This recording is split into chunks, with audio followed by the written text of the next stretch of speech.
Okay, so this is our introduction to our first assignment with 3 points. The fantasy landscape. We want it to be able to be printed up to 13 by 19 inches. And we want it, the bare minimum is that it prints to 8 by 10 inches at least 300 pixels per inch. So I won't help you print anything if it's below 8 by 10 inches and below 300 pixels per inch. But I want you, ideally, to make it print larger, like 11 by 14 by 350. And that allows you to go up to 13 by 19, or you might even decide to go 17 by 22 inches. So the minimum resolution you're allowed to do is 300 pixels per inch at 8 by 10. But I'll show you how we'll build up much bigger than that. What are the requirements? You need to have at least 5 found landscape compositions, just like we did with the cartoon jumble. But this time you're going to be using photographs. They can be photographs you've taken, or they can be photographs you find, but they all have to be large enough resolution to meet these resolution requirements. Yeah, we'll repeat what we did for the cartoon jumble. When we search for images, we will limit it to only show us things that are 8 megapixels or bigger. Maybe even 10 megapixels or bigger. Depends how much we're going to rely on it. But we're not going to use low-res reference. We're making a landscape, so we're not just making a collage. We're trying to blend them together to be believable. That doesn't mean you need to have all the laws of physics followed in your landscape.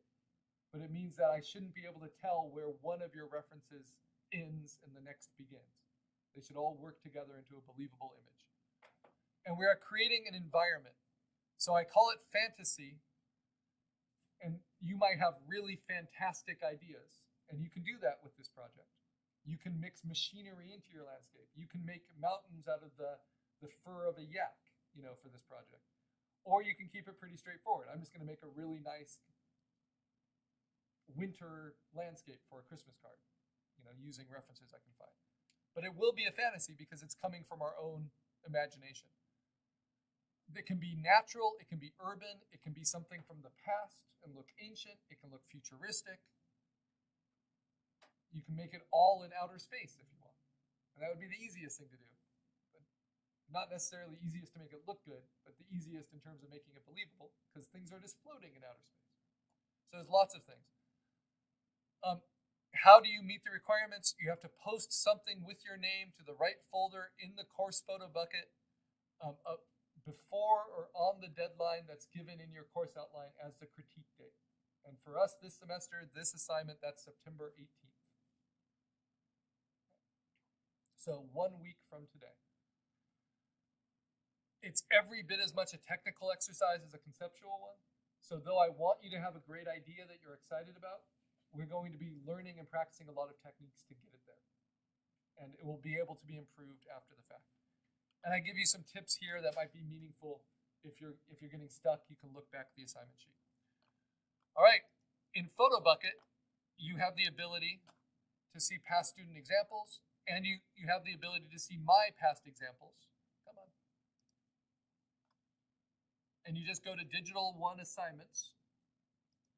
This is Assignment 1. And I'll use my instructor demonstrations. And this is what I'm doing for you right now. So the first thing you need for this assignment, let's go to something more recent, is this is what your homework will be. We are going to make sketches. And ideally, this will give you the most options and it will give you the most confidence to do a good landscape. You will do both a horizontal oriented sketch and a vertically oriented sketch.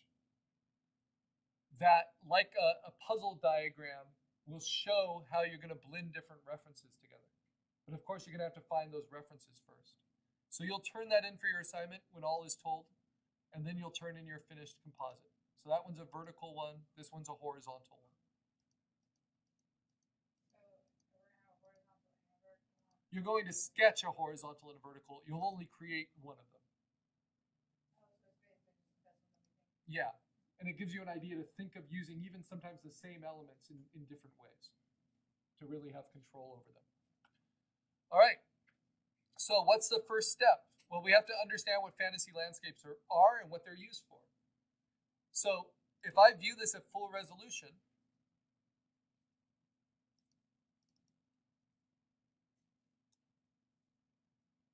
and really zoom in on it, you're going to see that that's a pretty sharp image. And that's what makes it possible to print, large and have it look good. So what would a large resolution fantasy landscape be used for professionally? Yeah, billboard, absolutely. Like this could be a tourist poster for Universal Studios, the Mars landing experience, whatever it is. Basically, this is the kind of skill you use if you're a landscape photographer and you want to make sure you have the skills for making landscapes look good. For a calendar, you'll actually composite, let's say you're shooting Yosemite, you'll composite several of your photos together to get the ideal landscape. And that's like a very mundane way of compositing. And that's what they do for any kind of magazine cover. A model is composited from at least 5 different pictures of that same model into the ideal picture. For special effects for movies, you can see how this is often necessary. For doing designs of environments, both CGI and animated, these skills would be very useful to you. Now, if backgrounds aren't your bag, we're going to be using this as a backdrop for characters we design next. Right? And then we're going to be animating and you can use this as a background for animation. So you can imagine Steven Universe, jumping past this. And that's another use of these skills. So creating a setting is important, but we have to differentiate what is not a setting. So a setting is something that doesn't have any figurative elements in it. So it doesn't have any people, and it doesn't have any living creatures that we would expect to move, right? And that way it's kind of frozen in time, but it feels more timeless. Whereas if I had a camel in the background, and the camel was always just frozen, it wouldn't be as useful as a setting. So I don't want anything that's going to look like it should be moving in your fantasy landscape. That includes things like flames, right? Because flames are not static. You can have smoky air, but not flames and plumes of smoke, because we would expect those to be moving. Does that make sense? What about clouds? You can have clouds, like this has clouds, but make them far enough in the distance that they don't feel like they should be moving with any kind of velocity. And we're going to do things like add fog. But we're thinking of this as kind of a portal to an environment that you can escape into. You also don't want any vehicles that we think should be moving, but you could have the ruins of vehicles. Does that make sense? All right. You can also have like ruins in general, dilapidated buildings. You can make this a whole cityscape. Trees and stuff are fine. Even though they're living, we don't expect them, except under really strong weather conditions, to have really noticeable movement. I assume no insects. Well, so for insects, that might be the kind of creature we create and then put into it later. So we'll be activating these landscapes with characters later. But to be a landscape, for our purposes, we're not going to put them in yet. All right. So how do we get started? Well, we get started in our sketchbooks, which is how most of our assignments will get started. Just because that's the most direct way to draw. But because I want to record the process for you, I'm going to do it digitally. And you are allowed to do it digitally if you like. But even if you're really, really comfortable sketching digitally, often there's benefits to doing it by hand as well. But I'll accept it either way. So I'm going to say File, New. I'm just going to use our standard 9 by 12 inch. I'll do 11 by 14 inch. And pretend this is a sketchbook page. And I'll rotate it so it matches your sketchbooks. All right? Would it be okay to put like a wooden fence in there? Absolutely, yeah. Anything we don't expect to be moving as we're looking at it. Okay, so we have to brainstorm a little bit.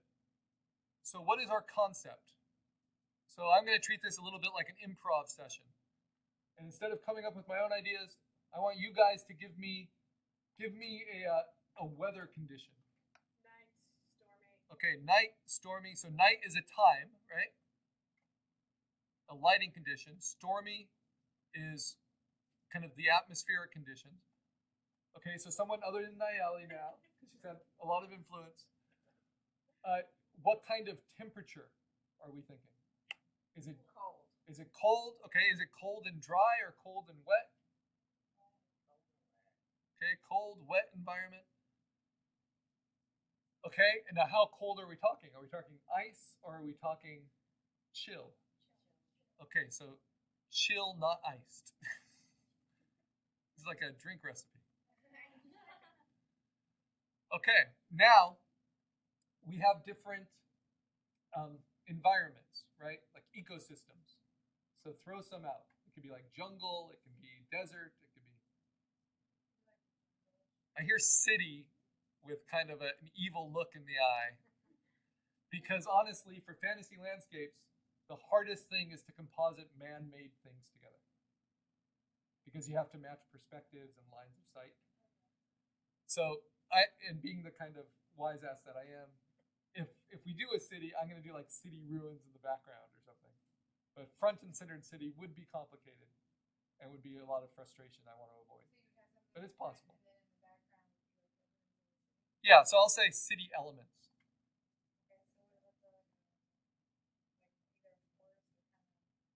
Yeah. Yeah, we could do jungle. We can do forest. I think I've done jungle ruins before, so I like the idea of maybe forest. And how about like apocalyptic? So there's all kinds of ways you can kind of set this in time or space. So if it's city elements, yes, it's going to be kind of ancient ruins of a city.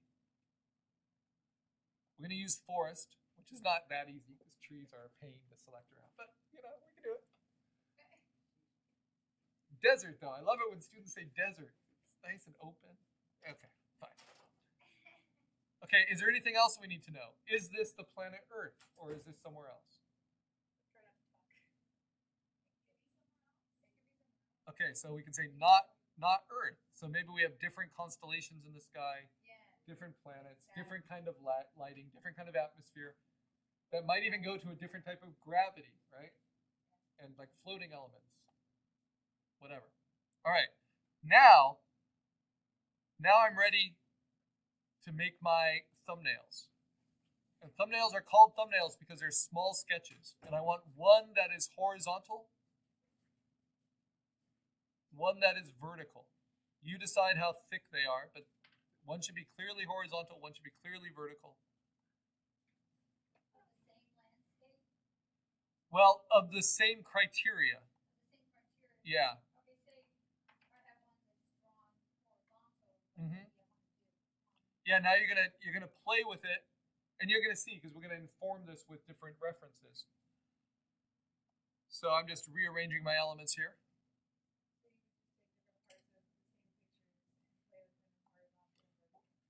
Yes. Now maybe adding or changing pictures here or there,